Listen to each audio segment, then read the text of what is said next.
Premier League predictions. Who's going to go down?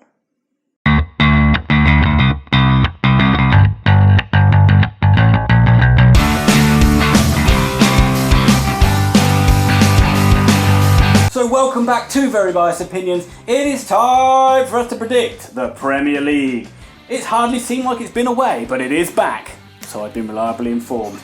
Will it have changed much? Probably not, but VAR will slow everything down, I'm sure, to mean every game will last about 120 minutes.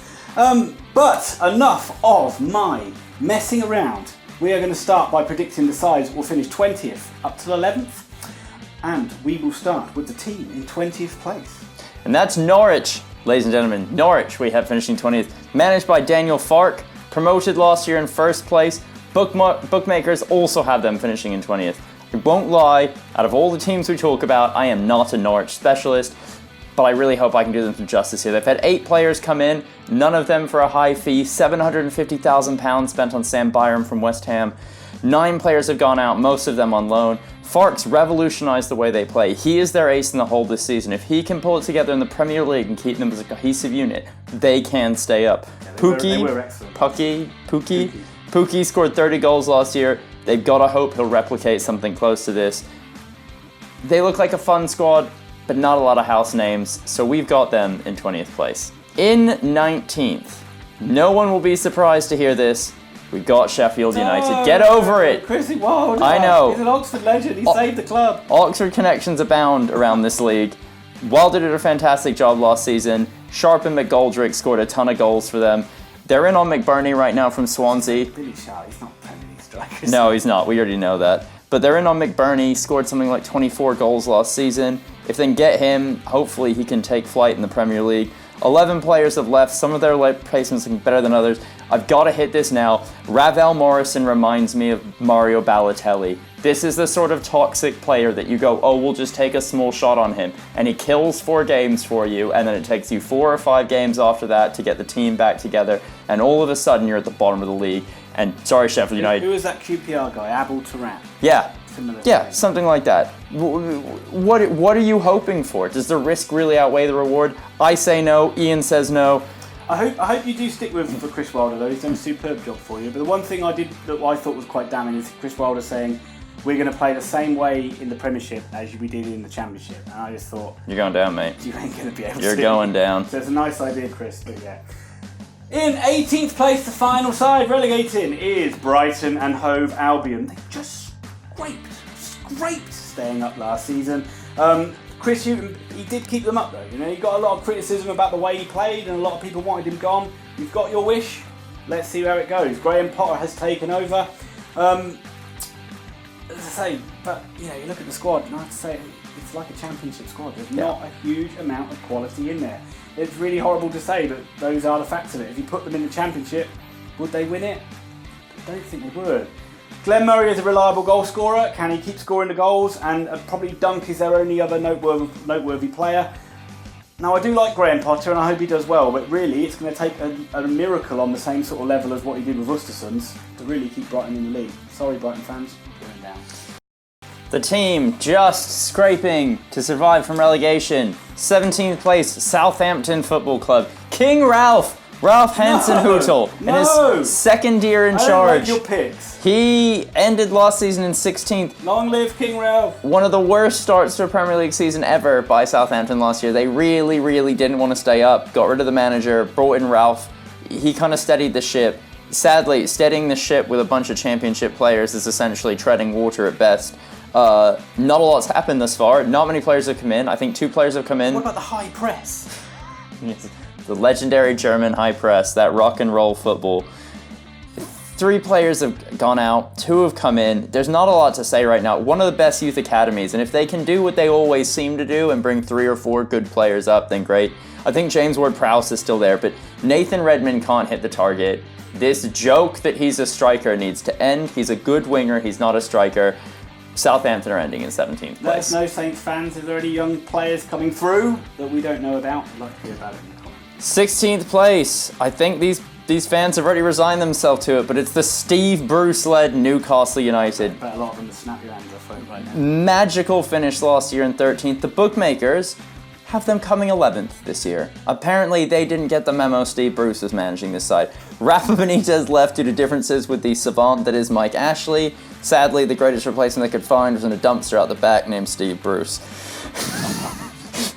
Some of the best fans in the world. I honestly believe it. You guys love your club. You're really loyal. You make it just an absolute fortress.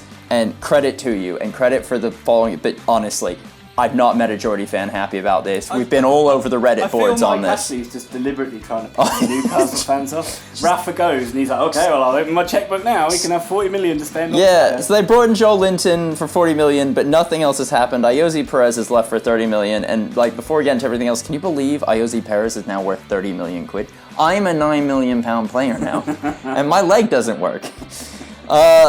It looks like it's going to be a real blurg season. They're too good to go down and not good enough to do anything of note. So that's Newcastle in 16th. Hi guys, it's Tom here. I really hope you're enjoying the video. If you could please subscribe to our channel if you're enjoying it, that'd be great. Hit the notifications button so you can stay up to date on all the football news that we've got. Have a like, have a click. Please also follow our social media. I am very hot on that. Ian does nothing and it's all me. Again, please look at Grandstand Bettors. They are a fantastic tipster website that know a little bit more than we do. Please have a look in the description. We always timestamp everything. And now, without any further ado, let's get back to all the good stuff. 15th place we have Crystal Palace. They finished 12th last season, still managed by Roy Hodgson. A decent end to the season saw them finish 12th. They were sort of struggling down by the drop zone for most of the season. Hard to really see them progressing. They haven't really added much to the squad.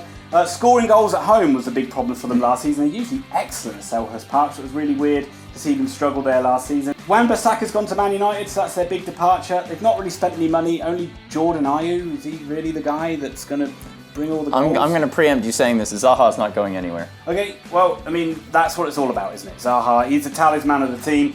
If he stays there, then they're going to win games, they're going to score goals because he's a great player. If he goes, you're going to be in trouble. But will Benteke's form turn around? No. And we're done. Yeah, Townsend scores a worldie. Milivojevic can score you penalties. Probably the biggest asset is Roy Hodgson because he's such a solid manager. It won't be exciting, Palace fans, but you'll be fine. 14th place is Aston Villa. Dean Smith did a wonderful job getting them up last season. At one point, I think they won 10 straight games to get themselves into the playoffs, and then obviously won the playoffs. I do worry they're a bit like this year's Fulham, though, Thomas. They have spent 80 million on players so far. One might say too much. Maybe, but there's a lot of clubs that haven't spent, so they really stand out as the big spenders so Is far. Tyrone Mings a £20 million player? I don't know. We will see, won't we? Wesley's the guy they're really putting their hopes on, though. This guy from Bruges, they really need him to replace the goals Tammy Abraham scored last season. I think they'll be all right. They got Jota in from Birmingham as well. They got this guy called Trezeguet. They got Douglas Luiz. I think they'll be fine. I think there'll be some teething problems gelling people in, but lower half table finish, Villa fans should be 14th for Villa. Next up is 13th place. We've got Burnley. Finished in 15th last season. Of course, they're still managed by Sean Dyche. Who else is going to manage that? Gravel. They put a lot of their early season failures, they put it down to this failed European campaign, which pissed me off so much. Yeah. I hate that excuse. Yeah. But, they got themselves into a hole, but they dug themselves out of it. You know what to expect from Burnley. Dyche has been there forever. It continues to be a good fit for them. They're very solid. They're not going to score more. They're not going to score many goals. They're going to be awkward. They're going to be hard to beat. They brought Jay Rodriguez in, which I hope has a good season because I've always liked him as a footballer. Heaton, Tarkowski, Cork, Mee, Westford, Barnes and Wood. Solid as a rock. Mid-table. 12th place, we've got Bournemouth. And managed by Eddie Howe, they finished 14th last season. Everybody likes Bournemouth. They're almost like most people's second club, but it is going to be a rinse and repeat pretty much from last year. At times they'll be wonderful, at times they'll play great football, at times they might even beat a Manchester United. And we'll be saying, can Eddie Howe make that next step and get them in Europe? At times they'll be dreadful and they'll be losing 6-0 at home after 30 minutes, and we'll be saying, he hasn't got a plan B, he needs to learn that as a manager. It's always the same. They have virtually the same squad as last season. Philip Billing is a good signing from Huddersfield. He was probably Huddersfield's only good player last season, so they've done well to pick him out of a pretty poor squad. Again, I'm just going to rattle off a few of the players. Ake, Cook, Francis King, Wilson, Fraser, Stanislas, to name but a few. Have a cup run this year, for God's sake, Bournemouth, because you're not going to do anything else other than finish mid-table. And to end this video, 11th place, Watford, managed by Javi Garcia. Last season, 11th. Guess what? This season. Do you know you met Troy Deeney? I did meet Troy Deeney. Look at it. Watch it. There's probably a picture on the screen of him right now. On top of that, congratulations are due to Watford. They've officially kept a manager for more than 14 seconds. My God, what an achievement.